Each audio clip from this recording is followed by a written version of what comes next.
Welcome to Kara's Cures, where we explore the cutting edge of wellness. I'm Kara Sundland. So, how are those New Year's resolutions going?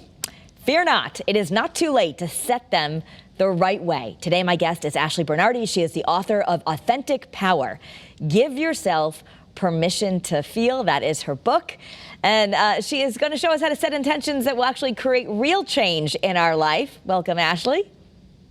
Hey, Kara, so great to see you today. Nice to see you. So, a lot of us have done this, and whether you're a resolution person or you're like, I don't do that at all, maybe you want to call them intentions. That might be the first thing that you would like us to change the language of, intentions. So how do we set intentions in a way that will actually bring change? I love that question. So yes, you're absolutely right, Kara. There's a big difference between setting intentions and setting goals. And the truth is that 80% of people fail at their goals by February. So how can we actually stick with it? So I say, my suggestion is maybe you want to start thinking about how you want to feel going into this year versus an actionable goal that you're going to take. So let's say I want to lose some weight. Well, maybe getting into curious as to why do you want to lose weight? Do you want to feel healthier? So perhaps that should be your intention versus I'm going to lose 20 pounds. You just want to feel healthier. And if you can focus on that intention of health and how you're feeling, you're more likely to actually get there. Yeah, so that using that example, instead of setting a set number, ideally intentions would be a little bit broader, and we would get specific about, I feel energetic, I feel light, I feel happy, I feel, maybe you're envisioning yourself excited to look in the mirror, because part of losing weight is how we look.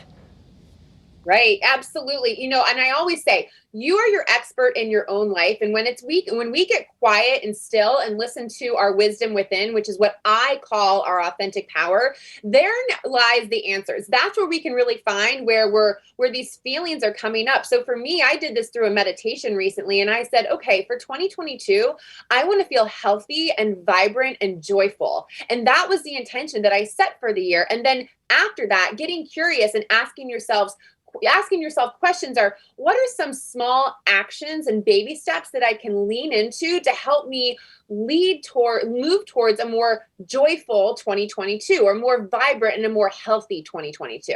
So the baby steps are important, because when we say, I'm going to go to the gym every single day, that's what you're talking about, that most people fail by the time February happens. But maybe an actionable step is, I'm going to move 20 minutes a day.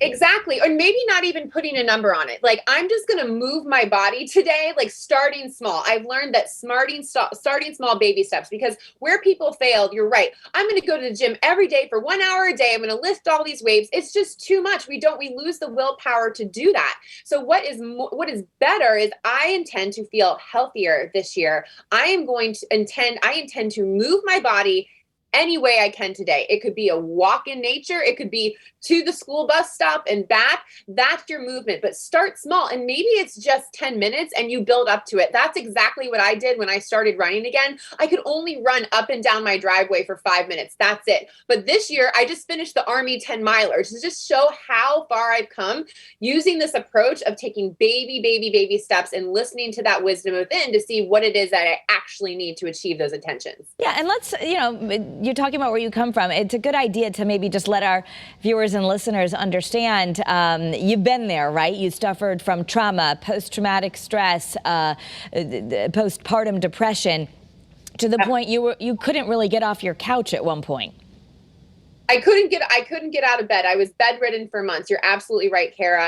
And just for all your viewers who are listening, I am a childhood trauma survivor. My father passed away in front of me when I was 11 years old, and I buried that trauma within me for many years. And it wasn't until I was hit over my head with another health crisis when I was in my early 30s, that was Lyme disease and postpartum depression at the same time, completely bedridden, did I, for the first time ever, allow myself to really feel those feelings of trauma, of grief, of guilt, and shame. All of it started coming out. And I learned the importance of allowing myself to feel all of my feelings, the good and the bad. And of course, setting intentions for those feelings that we want to feel. So of course, I don't want to feel like I'm in despair or grieving every single day. It's important to process those. But what's also important, especially as we're starting 2022, is that we're setting intentions to lead a life of how we actually do want to be feeling, and declaring that and defining what that looks like. Yeah, the other thing that you need is some accountability. And you say one way to do that is build a community, because sometimes we just tell ourselves we're going to do something. I know I'm best accountable if there's a deadline or I'm accountable to someone. I I work the same way, and it's so true. I used to think that I could set my intentions alone and write them in my journal, but what's better is if you talk about them. So just as an example, my intention right now in January, of course, is to be joyful, but I also am doing dry January. I intend to be completely sober, no alcohol. So I affirmed that in my journal. I set my intention, and then the next thing I did was I told my loved ones, I told my husband, and I know it's very vulnerable sometimes, because sometimes your intentions can be very, very personal, like the one that I just shared with you. And I found that when I open up and get vulnerable with the people that I feel safe with, and the ones that I trust and love the most, I am met with so much love and compassion and cheerleading. And to take it a step further, if you're still looking to find that community, there are online communities that you can look to on Facebook. There are support groups. And the best part is that if you can't find that community, and this is something that I've done recently, I started a community. I created a January intention setting community because I wanted to be held accountable for my intentions. I invited some of my friends to join me. It's free. And then every week we meet to talk about our intentions for the week and the year together. And it's such a great way to build that trust, that accountability, and also just to create community for a healing space. Yes, I'll share. I have that same experience, and I'll share. I know a lot of people have an intention to write a book, and they might have that intention every single year, and then they don't. And I just want to share, especially those who are watching in Connecticut, I had that intention, and it came to fruition, in part because I actually joined a memoir writing class, which they offer at the Mark Twain House. And I say it was all done on Wednesday nights, because I had to show up every Wednesday with something to bring to the class. Now, I'm not sure if I told myself I would just do that every Wednesday, if I would have been as accountable as having to show up. And so whether you join a class and then you meet a buddy and you keep it going, even like one day a week, making that your day, you're going to work on whatever it is that you're hoping to bring more of into your life. It's so true. And that's such an incredible example that you used, Kara, and congratulations for doing that, because I know how much work it takes to write a book, but there is so much power. It's a testament of the power of community for transformation. And I write about that in my book, about connection for healing. When we're able to connect first with ourselves and learn like about our own self-love and our own authentic power, and then with others, that's where true healing and transformation takes place. Okay, and some people might have an intention to start a meditation practice, or even something, maybe they're in your world of, I want to feel something, I want to feel less stress, I want to feel more calm. That baby step Yes. might be starting a meditation practice. I know you write about that a lot in your book, and that for some people can sound scary, or, oh, that's not going to work for me. What do you recommend? Yes. So for the people that it sounds scary, I want you to know that I meet you where you're at. Because when I first started meditating, when I was dealing with Lyme disease and postpartum depression, I could not even get through a 10-second meditation. So I just want you to know I understand how hard it can be at first to turn that active mind off. But I found that, again, in the same way that I explained how I could only run up my back and down my driveway in 5 minutes, that's how I started meditating. It would be 10 seconds. I would do then moving up to 30 seconds. There's an app called Insight Timer that I absolutely love. You can get free meditations on there, and they have all sorts of lengths, 1 minute, 30 seconds, all the way up to 30 minutes. And now 6 years later, I can sit through a 30-minute to hour-long meditation and really get quiet and still. But for anyone who's a beginner, give yourself some grace and meet yourself where you're at as a beginner, and give yourself a lot of love and appreciation for even getting through 30 seconds of meditation. And then the other part of this is if you're working to achieve intentions, slowing down your breath. And that has so much healing power for me, but also for anyone. Science shows that it actually calms the nervous system just by taking slower breaths. Breathing in for 2 seconds and out for 2 seconds, and doing that 10 times in a row slows it down. And you'll find that you're starting to like hear the voices within even better of where your intentions might be showing up for you in your heart and in your mind. Yes, I also find that, and I know from interviewing lots of folks, one thing as us busy people, if you put breathe on your to-do list, or maybe you set a timer, sometimes people call it habit stacking, where every time I go to the restroom, I'm going to make sure I take 10 deep breaths or something. So there's ways to incorporate this so that eventually these habits become like brushing our teeth, where we just don't forget to do them and they're natural. Absolutely. And something that I would say in relation to even meditation or breath work is that, let's say that your intention is joy. You can make that your mantra as you are breathing in and out. You can breathe in joy and then release it out. Just so we're keeping to repeat the word. I'm breathing in joy as you're breathing in and then breathing it out. And you'll feel it. And it'll just notice how it shows up in your body just by saying the word in your head as you're doing that slow breathing. You'll actually start to feel it in your body. It's pretty powerful. So should we get really visual and practical with this? What else do you do with your intentions? Do you put Post-it notes up, or how do we actually feel this?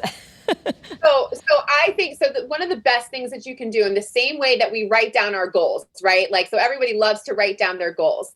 I think there's so much power in writing your intentions. And sometimes we don't know what our intentions are. And that is where journaling comes in. And sometimes it's also called sacred writing, where you're just free writing, asking yourself powerful questions like, what is my intention for today? How do I want to feel going into this day? And then rewriting your response and just letting yourself go on paper, writing it down and see what shows up. In the same way, asking yourself a powerful question, it could be, how do I want to feel going into this year? How do I want to feel this month? How do I want to feel going into this meeting or this moment? And write that down. So in the same way that we write down goals, write down those intentions. Then the next thing that you can do, absolutely. I'm a very, very visual person, and I love having sticky notes of joyful, vibrant, healthy all over the place. So I can say, take a sticky note, put it on your computer, take a sticky note, put it in front of you on the mirror. So you're looking at it every day and you have that reminder of, my intention, it's affirming, my intention is joy. And even saying it out loud too. So writing it, saying it out loud, getting visual with it. And I always say, you can even get a piece of paper and get your kids' markers, which is something that I do, and write down whatever my intentions are and post them up all over the house. I've done that in my kids' bathroom. I've done it on our refrigerator. So it's visual. It's there as a visual reminder of, these are my intentions going into this year. And it's a reminder of how I want to be feeling. And then you think, okay, what can I be doing to leaning in towards that intention? What's one small action step? Okay, I see that my intention for the year is movement. Oh, what a great reminder that I visually see it. I haven't gotten outside today. I'm going to go take a walk up and down my driveway. So there's so many ways, writing and affirming it out loud and making a beautiful visual, however you want to, on a sticky note or taking your kids' markers. Right. And as you mentioned, the baby steps, if we fall off, I mean, obviously, you know what it likes to feel bad. And I think a lot of people give up because they say, well, I tried and it didn't work for me. Should we just expect that change does come with some setbacks? So you should expect those backs.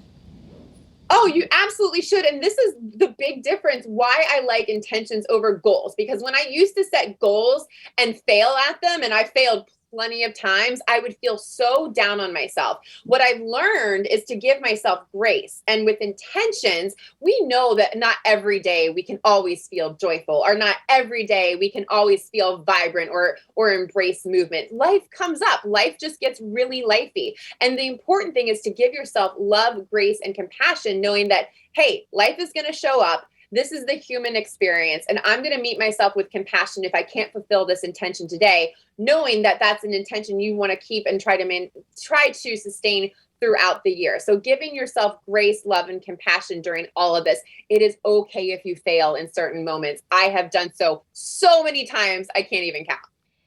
Yes, and I want to remind people of your book. It's Authentic Power. I think we might have a copy of the cover. If not, I'm going to post it on my social media. There it is, Authentic Power. Give yourself permission to feel. A lot of really just practical techniques in there, things that you've learned yourself.